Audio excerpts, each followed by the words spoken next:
A slow, haunting drone shot over a massive, dark Victorian mansion in Westfield, New Jersey. The windows are black and empty.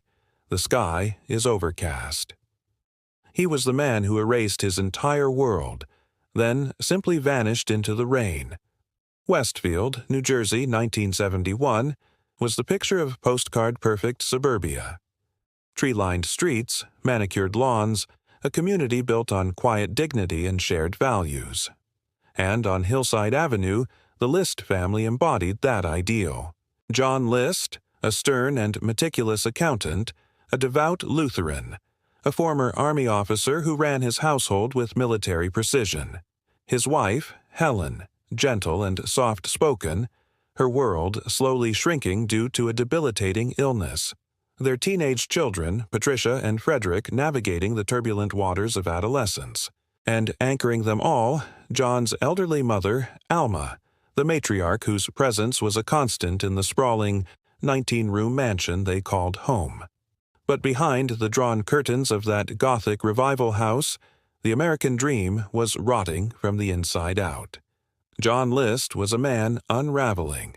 He had lost his high-paying job months earlier, but each morning he donned his suit and tie, kissed his wife goodbye, and drove off. Not to an office, but to sit in parking lots or wander the streets too proud and too terrified to confess his failure. The bills piled up. The mortgage went unpaid. The bank accounts drained. He saw moral decay everywhere. In his daughter's burgeoning interest in the theater and world he considered sinful, in his son's less-than-stellar school reports. In his mind, he was not a failure, but a righteous man besieged by a fallen world. The rain started on November 9th, a cold, persistent drizzle that mirrored the gloom settling over the List home. It was a Tuesday. That morning, John List did something unusual. He called Patricia's high school to say she would be absent due to a family emergency. He did the same for Frederick's school. He was drawing a circle around his house, isolating it from the outside world. What happened next inside those dark paneled walls can only be pieced together from the evidence he left behind. Sometime that day, John List methodically took the lives of his family. He shot his wife, Helen, in the kitchen. He walked upstairs and shot his mother, Alma, in her bedroom. He waited for his children to return home and shot his 16-year-old son, Frederick, in the study. Finally, he shot his 16-year-old daughter, Patricia, in the attic recreation room. He laid their bodies side by side, covered them with sheets, and then he cleaned. He mopped the floors. He wiped down surfaces. He was an accountant, after all. He was tidying up the ledgers of his life. For the next 28 days, the house on Hillside Avenue sat silent and dark. Neighbors grew curious about the absence of activity, but suburbia respects privacy. It wasn't until December 7th, after the milkman reported bottles piled up on the porch and the newspaper boy noticed papers strewn across the lawn, that police were finally called. They forced entry into a tomb. The smell hit them first, then the cold. The electricity had been shut off for non-payment. Their flash beams cut through the darkness, illuminating the macabre scene. 5 bodies, carefully arranged and decomposing. A note, several pages long, was found in the study, addressed to the List family's pastor. In a calm, precise script, John List laid out his warped justification. He had killed his family to save their souls from the temptations of poverty and a godless world. "I didn't want them to experience the hardship," he wrote. He ended the note with a chillingly mundane request. "Please contact the funeral director about the burial." And then he was gone. The manhunt was immediate and massive, but it led nowhere. John List had simply disappeared.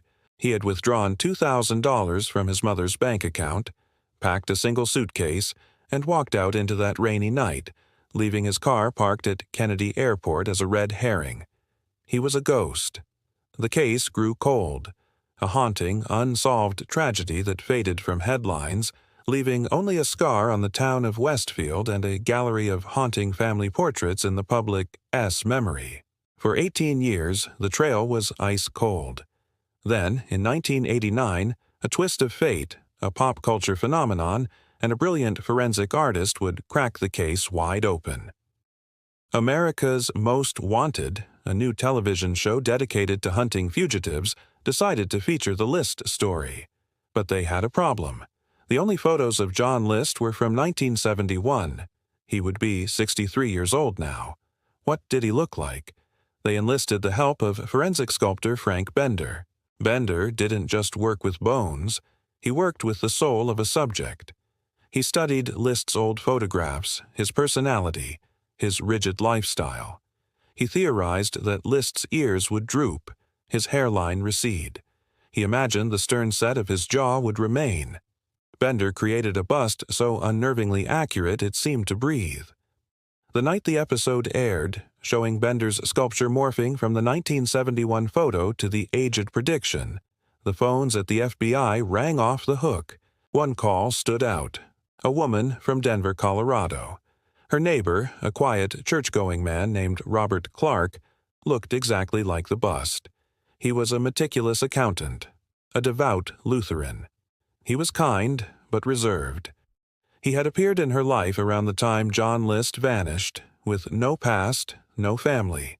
The pieces fit with terrifying precision. FBI agents staked out Robert Clark. They watched him, this ordinary man living an ordinary life, and they knew. They approached him after a Sunday church service. He offered no resistance. When asked his name, he replied calmly, "My name is John List."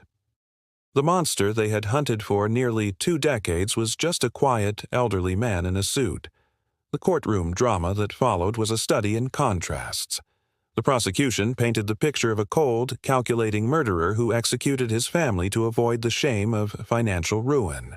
The defense, employing a novel strategy, argued that John List was insane, a man so psychologically fractured he believed he was doing God's work. The key evidence wasn't just the mountain of forensic and circumstantial proof, it was his own words, the meticulous note he left behind. It was the testimony of neighbors who spoke of the eerie normalcy in the days before the murders, and it was the sheer, unimaginable premeditation. The jury saw not a madman, but a coward. They found him guilty of 5 counts of first-degree murder. The judge sentenced him to 5 consecutive life sentences, ensuring he would die in prison. John List, then 68 years old, showed no emotion as the sentence was read. He had finally been held accountable, not by God, but by the law of man. He spent his remaining years in a New Jersey prison, dying in 2008 at the age of 82, never expressing public remorse for the 5 lives he had extinguished in that dark, silent house. He thought he could bury his sins with his family, but some graves are never deep enough. If stories like this keep you hooked, hit subscribe for more.